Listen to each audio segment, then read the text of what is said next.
Assalamualaikum warahmatullahi wabarakatuh. Perkenalkan, nama saya Dwi Nuria. Saya adalah peserta Latsar PPSDM Yogyakarta gelombang 11 angkatan 82 kelompok 2. Saya akan memberikan ulasan tentang nilai-nilai dasar ASN beraneka yang terdiri dari akuntabilitas, nasionalisme, etika publik, komitmen mutu, dan anti korupsi. Akuntabilitas yaitu kewajiban setiap ASN atau individu untuk memenuhi tanggung jawabnya yang menjadi amanahnya.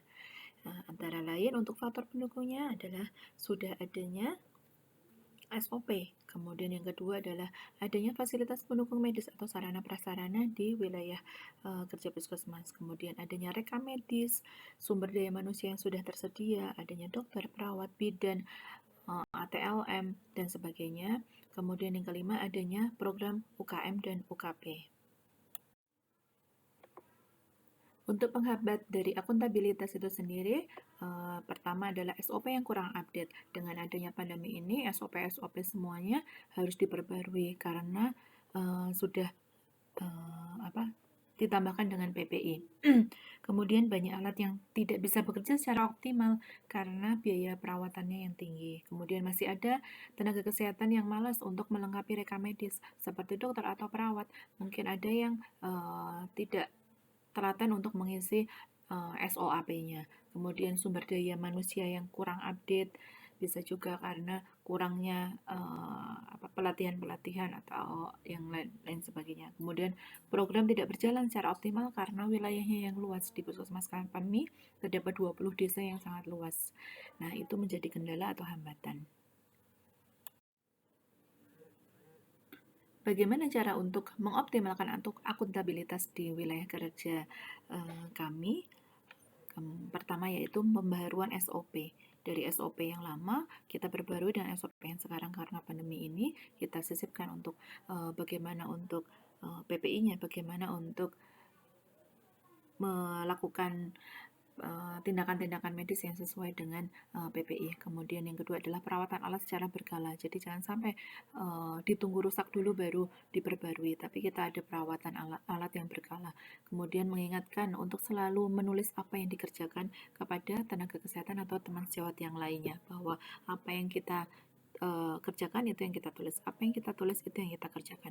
Kemudian melaksanakan program training secara berkala dan bergantian dengan tenaga kesehatan yang lainnya. Yang kemudian yaitu memperpanjang durasi program atau menambah sumber daya manusianya karena luas wilayahnya yang tidak terjangkau dengan SDM yang sedikit. Berikut ini adalah contoh-contoh implementasi akuntabilitas dalam wilayah pekerjaan kami. Yang pertama adalah gambar kita adalah tanggung jawab, harus bertanggung jawab dengan apa yang kita kerjakan, apa yang menjadi amanah dari negara untuk kita. Kemudian yang keduanya adalah selalu mengupdate ilmu. Kemudian yang berikutnya adalah selalu apa yang kita catat, apa yang kita kerjakan itu yang kita catat gitu. Yang kedua adalah nasionalisme. Untuk faktor-faktor pendukungnya antara lain adalah sudah tersedianya tempat-tempat ibadah, kemudian agar bisa menjalankan ibadahnya masing-masing sesuai dengan keyakinan masing-masing. Kemudian yang kedua adalah adanya musyawarah minimal sebulan sekali di tempat kerja kami, yaitu dengan lokakarya mini bulanan. Kemudian yang ketiga adalah sudah banyaknya produk dalam negeri, misalnya batik di mana-mana mengeluarkan batik dengan khas masing-masing daerah. Kemudian yang keempat adanya jaminan kesehatan dengan sistem gotong royong, yaitu misalnya dengan BPJS, Askes, atau dengan asuransi kesehatan PBI atau non PBI. Untuk penghambat di wilayah kerja kami, penghambatnya antara lain pertama adalah karena pandemi ini, jadi susah untuk menjalankan ibadah dengan berjamaah. Kemudian yang kedua adalah adanya sistem kerja shift, jadi tidak semua mengikuti lokakarya mini bulanan. Kemudian masih banyaknya yang bangga dengan produk-produk luar negeri. Kemudian masih banyak yang memandang sebelah mata dengan pelayanan jaminan kesehatan. Begitu. Yang berikutnya adalah bagaimana mengoptimalisasi nasionalisme di wilayah kerja kita. Yang pertama adalah memakai masker saat melakukan sholat berjamaah agar kita semuanya dapat aman. Kemudian yang kedua adalah memanfaatkan teknologi dengan menggunakan Zoom. Jadi untuk karyawan yang tidak bisa datang pagi atau di siang harinya, jika dia ada shift malam, dia bisa tetap mengikuti lokakarya mini bulanan dengan menggunakan Zoom. Kemudian meningkatkan kualitas produk dalam negeri dan mengurangi pajaknya sehingga harga yang ditawarkan untuk produk luar negeri dan produk dalam negeri itu masih bisa dijangkau produk dalam negeri. Kemudian yang selanjutnya adalah penyuluhan dan membuktikan kepada masyarakat bahwa semua pelayanan dilayani secara optimal, mau dia pakai BPJS, mau dia pakai asuransi apapun atau dengan umum, semuanya akan dilayani secara optimal. Maka dari itu kita sebagai tenaga kesehatan harus membuktikan bahwa itu mengklarifikasi bahwa itu tidak benar. Berikut adalah contoh-contoh implementasi yang kami kerjakan di wilayah kerja kami. Yang pertama adalah melakukan sholat atau mengaji. Jika dilakukan berjamaah, dimohon untuk menggunakan masker. Kemudian memakai batik. Ini yang dipakai adalah batik Jawa Tengah, batik lurik. Kemudian kita harus bangga dengan memakai produk dalam negeri. Kemudian selanjutnya adalah ini melakukan klarifikasi bahwa dengan BPJS dia akan terlayani dengan baik. Begitu. Nilai-nilai desain berikutnya adalah etika publik. Untuk faktor pendukungnya, pertama adalah terciptanya lingkungan kerja yang harmonis, kemudian yang kedua adalah penggunaan APD. Kita harus memberikan penyuluhan bahwa dengan APD baik buruknya dampaknya akan seperti apa, kemudian adanya vaksinasi. Untuk penghambatnya apa saja? Yaitu antara lain pertama adalah adanya konflik. Pastilah ada di tempat pekerjaan ada konflik satu atau dua yang jadi konflik. Kemudian yang berikutnya adalah masyarakat takut ke puskesmas atau ke layanan fasilitas kesehatan. Kemudian sebagian masyarakat yang tidak percaya COVID dan vaksin. Kemudian pasien lansia bergabung dengan pasien umum yang lainnya. Untuk optimalisasinya bagaimana? Yang pertama adalah menciptakan buat profesionalisme.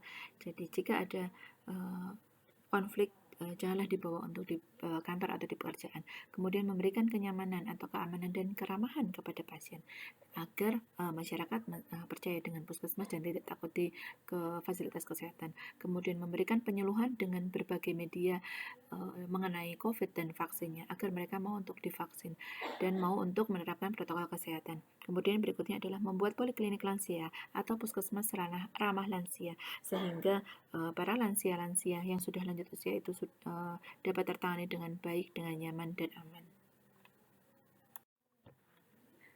Berikut adalah contoh-contoh implementasi dari etika publik di puskesmas kami, yaitu mengadakan penyuluhan-penyuluhan, memberikan kepercayaan kepada masyarakat bahwa vaksin itu penting, kemudian memberikan pelayanan yang ekstra untuk para lansia kita.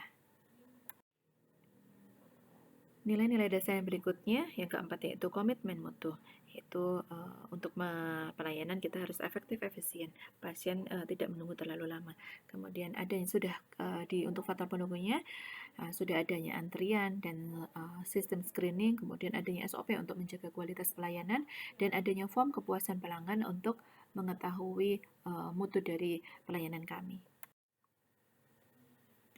Untuk menghambat dari komitmen mutu kami, yang pertama adalah pasien yang terlalu banyak di pagi hari, kemudian sebagian karyawan yang belum mengetahui SOP-nya, kemudian karena pandemi ini, jadi jaga jarak dan mencuci tangan dengan sabun, kemudian sistem screening itu membuat pelayanan juga terlalu lama. Bagaimana untuk mengoptimalkan komitmen mutu? Yang pertama adalah membuat antrian online sehingga bisa terjadwal antrian nomor sekian dan sampai sekian dia datang jam berapa begitu. Dengan adanya SOP, kemudian dengan adanya SOP di ruang tindakan masing-masing, kemudian selalu menerima kritik dan saran dari semua media, mau dari media sosial atau dari kertas kecil yang sudah disediakan oleh puskesmas. Berikut adalah contoh-contoh implementasi yang ada di puskesmas kami, yaitu sudah terdapat nomor antrian, kemudian sudah ada form kepuasan pelanggan, dan ada kotak kritik dan saran yang akan dibuka setiap bulannya. Nilai-nilai dasar yang berikutnya adalah anti korupsi. Untuk faktor-faktor pendukungnya, yaitu antara lain pemerintah sudah melakukan pembuatan undang-undang tentang anti korupsi, kemudian adanya KPK, kemudian adanya BPK, kemudian kalau di puskesmas kami sudah adanya absen pegawai dengan fingerprint, kemudian adanya CCTV untuk memantau karyawan dan pasien, sehingga pergerakannya terbatas. Untuk faktor-faktor penghambat anti korupsi antara lain adalah yang pertama adalah fasilitas di LP yang terlalu bermegah-megah untuk para koruptor.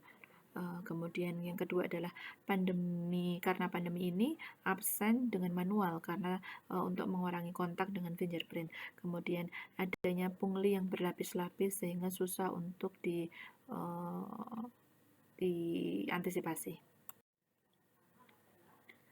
Bagaimana untuk mengoptimalkan anti korupsi di kehidupan sehari-hari? Yaitu pertama adalah adanya sanksi hukum dan sanksi sosial untuk para koruptor yang harus ditindak dengan tegas. Kemudian transparansi di setiap pelayanan, kemudian menanamkan disiplin untuk datang tepat waktu, pulang tepat waktu, kemudian dengan siraman rohani, karena jika hati kita takut dengan Tuhan Allah Subhanahu wa Ta'ala, maka untuk setiap yang akan kita kerjakan pasti akan ada pertanggungjawabannya kelak. Berikut ini adalah contoh-contoh implementasi yang ada di puskesmas kami. Yang pertama adalah itu tersedianya alat fingerprint, kemudian ada CCTV di setiap ruangan, kemudian tak lupa untuk kita selalu menjaga kualitas iman kita.